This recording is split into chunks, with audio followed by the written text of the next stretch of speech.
Hello again, grasshoppers. We're going to try something different today, which is to have me lecture to you while we work through the outline, sharing the screen. So yes, this is your teacher, um, Comrade Moretti, figuring it out finally, I think. So we'll see how this goes. As you guys can see, the title of this lecture is The Creation of the Modern Chinese State, right? Chinese decolonization from Mao to now, 1949 to present. I have been trying to hint to you guys throughout the year that in Asia, particularly China, or excuse me, communism is going to be a vehicle by which many people in Asia, many cultures decolonize, right? They want to get the white man out. They want to get Western influence out.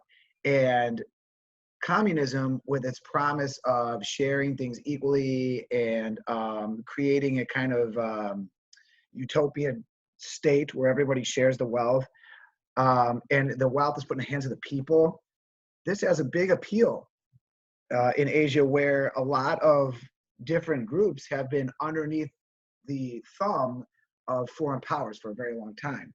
We looked at it in Vietnam already. China is going to be the biggest example of all of this. And really, what we're looking for in this lecture is how China uses communism to become a modern nation state. But because it used communism to do that, there are still trickle effects that kind of haunt Chinese society today and still, in many ways, hold them back in the world community, as well as you can just kind of see the trickle effects on the way that they do things, uh, even now. And that's the goal of this lecture, to see how this changes over time. So decolonization refers to getting Western influence out of areas of the world that had been colonized under imperialism, okay?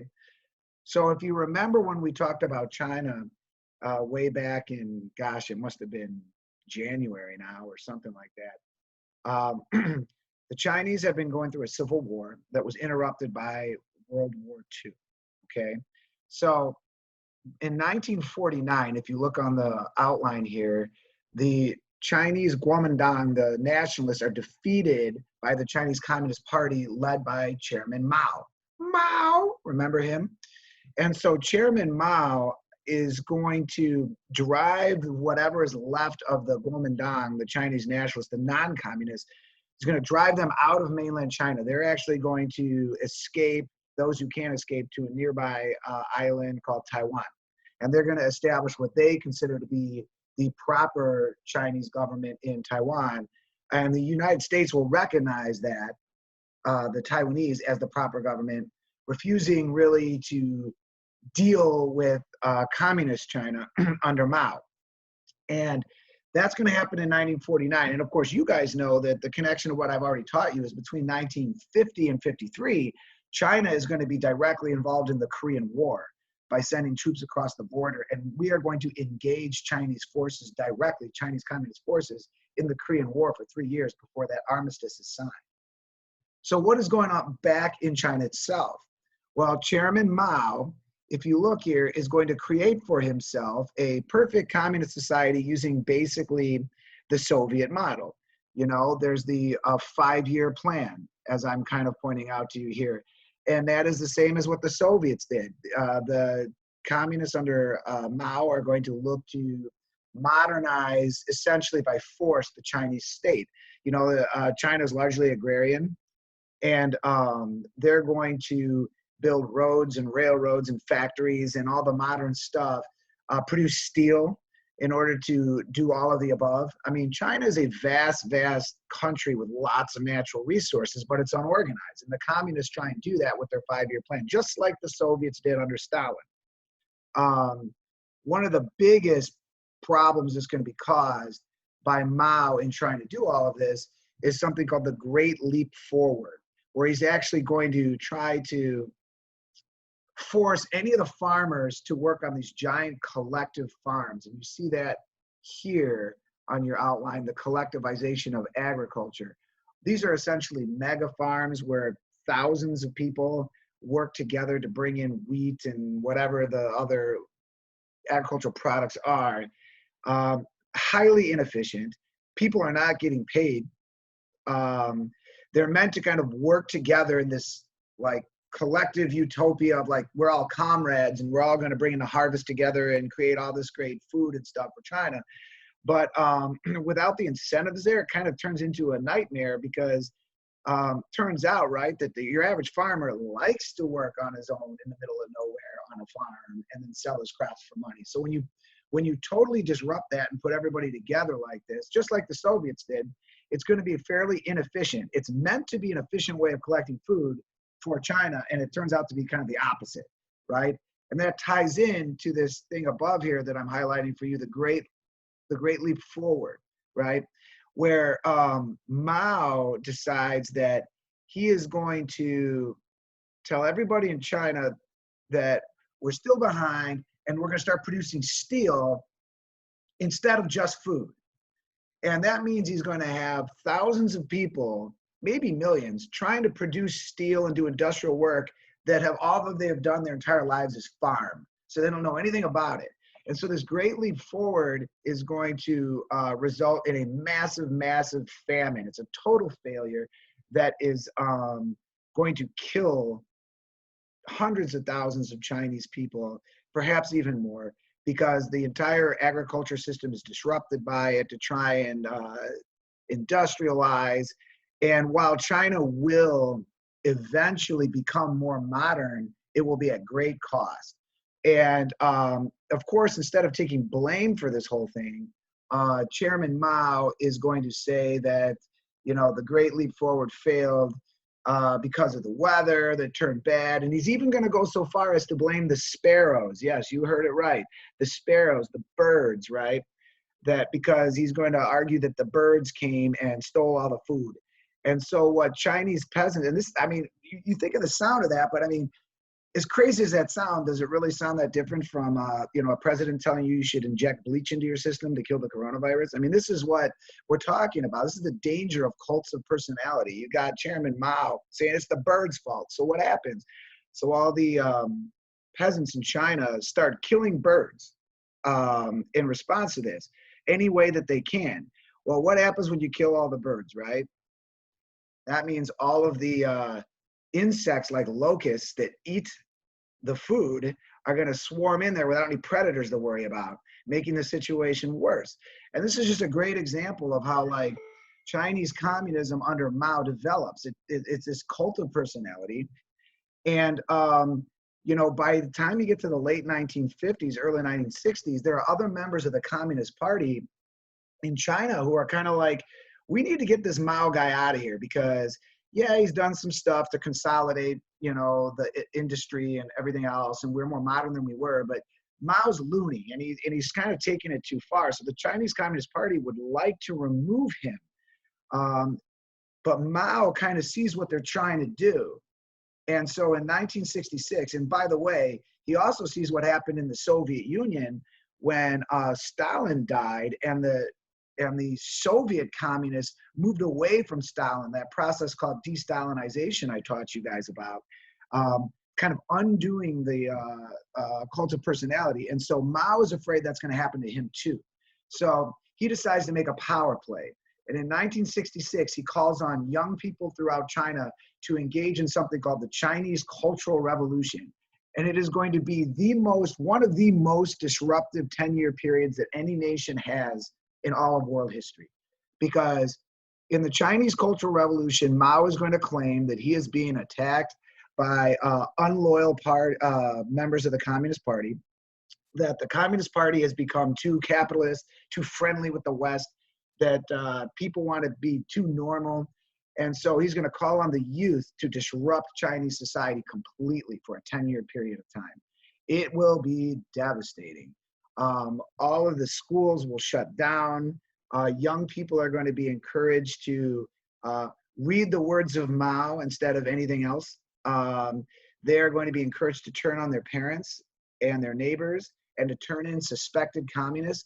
If you guys remember back to the French Revolution and that period that we called the Reign of Terror with the guillotines and everything, This is essentially what China is going through from 1966 to 76. As Mao, in order to save himself, to save his own cult of personality, is going to call on the young people of China to just revolt and rise up and do his bidding to force so-called unloyal people out of the Communist Party, to attack all traditional institutions in China in order to, think about it, to remake China into a pure communist state, right? And he's going to ask the youth to do that. And remember what I told you guys about totalitarianism. You want to use the people that are the easiest to indoctrinate, right? And who is that other than the youth? And you take them, you plant these ideas in their head, and before you know it, you've got this army of young people that are going to do your bidding throughout China. These young people are going to be called the Red Guard, and they're literally going to shut down all of Chinese society. And they're going to attack intellectuals. They're going to attack middle-class people that are considered too bourgeois. You know, they're going to attack anybody that has any friendliness towards the West, you know, like Europe and the United States, as a way to kind of purge China from these poor elements. Like, China's failures are a result of being too capitalist and too much like the West. And so we have to eliminate all of that and just embrace Mao and whatever he says. And so you can see from these images here, the first one is a propaganda poster, right? I mean, that's like cult of personality 101 from this time period. And you see this other photograph of Red Guards reading from Mao's Little Red Book. And Mao's Little Red Book was just, it's like, if any of you are familiar with like Christian evangelicals who will carry around a little pocket New Testament, you know, and read from it periodically. Well, that's what this Little Red Book is, except instead of the words of Jesus, it's the words of Chairman Mao. And so people kind of walked around memorizing phrases from Chairman Mao and using them as a way to rally people. And it just shows you how, in a totalitarian society, the dictator becomes the god. And that is what Chairman Mao is trying to do. And you see these Red Guards, look at how young they are, you know, reading from this book. And then the picture underneath, you see these Red Guards forcing their victims into what they call struggle sessions. So they'll go find a neighbor that they think isn't being Mao friendly enough, okay? And then drag them to these struggle meetings. And they'll just denounce them in front of everybody. It could be your teacher. It could be the local doctor who makes too much money. It could be somebody who is down the street saying, man, I think things are getting carried away under Mao, whatever. And they drag them to these like struggle meetings and humiliate them in public, beat them, and get them to like commit to turning their life around, to a more pure Mao-loving communist version of doing things, right? So this is all the way bad. People died, and just total disruption of Chinese society for about 10 years. I embedded a video here that I'd like you to watch. So if you're while you're listening to a recorded version of my lectures, you can pause here now, watch this video to reinforce what I told you about the Chinese Cultural Revolution. It's really good. So what happens after Mao is finally gone? Eventually, even towards the end of Mao's control of China, they're going to realize in order to create a stable country, China is going to have to end the Cultural Revolution. And Mao is going to start to realize that. And he's going to call in the army to shut down all the youthful Red Guards that have been rampaging throughout the country and causing all this damage, and bring it to a kind of a more normal state. And that is when, around the time in the 1970s, the early 70s, when the United States is going to get more involved with China. Our president will be Richard Nixon, and the time period will be known as détente. You see it right here in your lecture outline. The détente is a period of relaxation between the United States and the Soviet Union and communist China, in which we try to kind of normalize relations. We try to kind of come to a point where we leave the cult of personality behind. Now, Mao is going to die shortly after this, and China will go through a sort of de-Maoification. But You know, our president at the time, Nixon, is going to visit China, be the first president in U.S. history to ever visit a communist country. China, he'll visit both China and the Soviet Union. By this point, the Soviet Union and Chinese, by the way, are at odds with each other. They both view each other as world leaders in communism, and they're no longer like buddies. Okay, they've long since separated from each other, and they're kind of rivals now. So our president Nixon is going to play the two countries off of each other. But it leads to normalized relations with the United States. And what you see in the 1980s is the development in China of state capitalism, right? And what that means is China is going to continue along the lines of a centralized government, one-party system. You can still only have one party, and it's the Communist Party, the CCP, that controls China, which is still the case today, by the way. So you see China looking to change over time in the sense of they want to move away from strict economic communism as they had under Mao and what was the Chinese Cultural Revolution, right?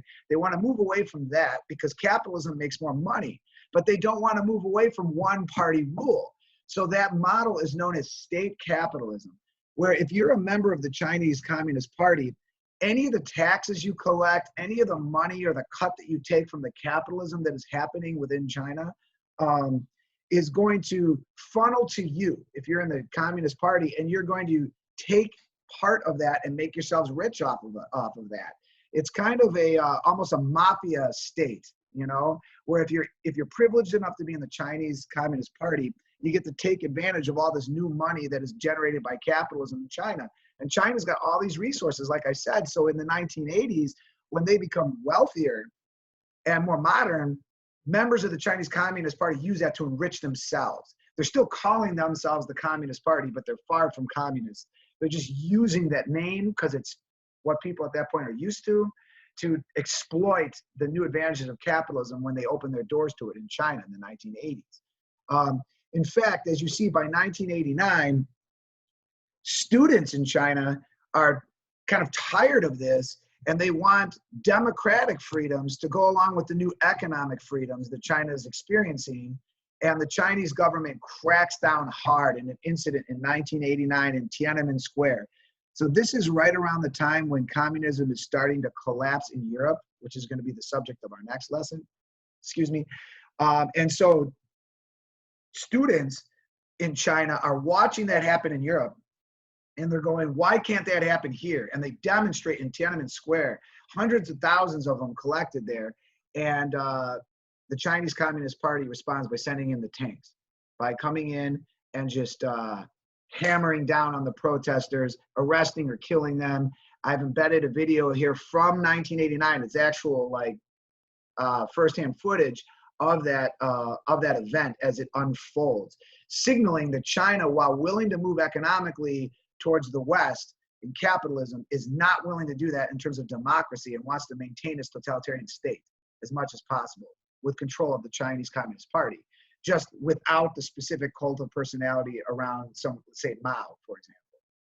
So that brings us to China today. After you watch that video on Tiananmen Square, you see that China today is aggressive and expansionistic, especially in the South China Sea. It is looking to expand its role and increasingly incorporate islands in the South China Sea, which brings it into conflict with places like Vietnam and the Philippines. Potentially, the United States has actually put statements out there and is trying to keep China in check diplomatically. But now the U.S. under Trump has taken a step back from that world leadership position. Trump is trying to put pressure on modern China today by saying, you do this, we do this. But the Chinese aren't really responding to that very well right now because they see their position of power in Asia. And the U.S. has retreated from a lot of positions under Trump. So that is allowing China to become increasingly aggressive and expansionistic. They right now have a state crony capitalism, like I said. What that means is a few people get to control all the money in China. And what has kind of helped create this situation is globalization. And you see it here in your outline.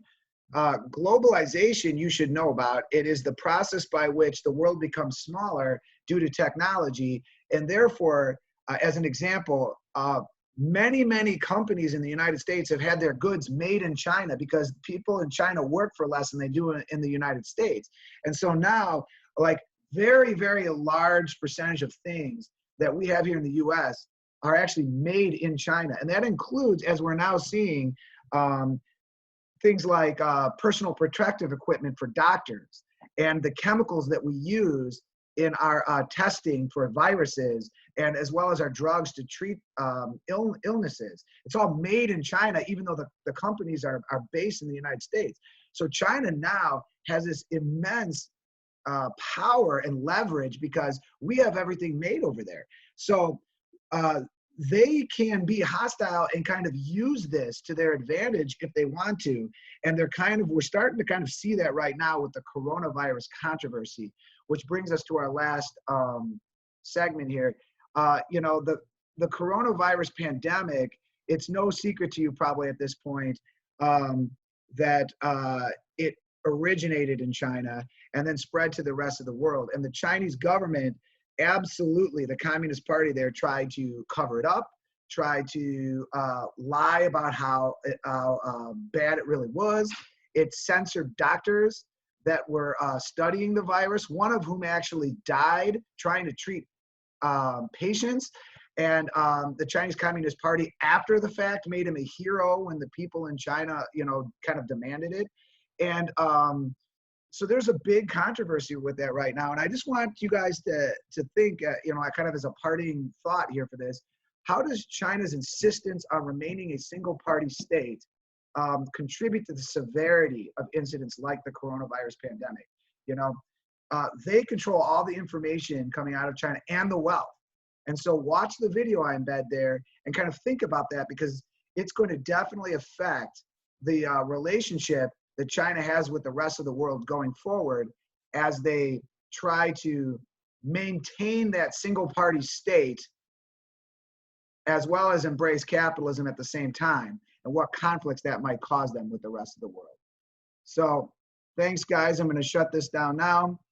And I appreciate your paying attention and giving this a chance with me.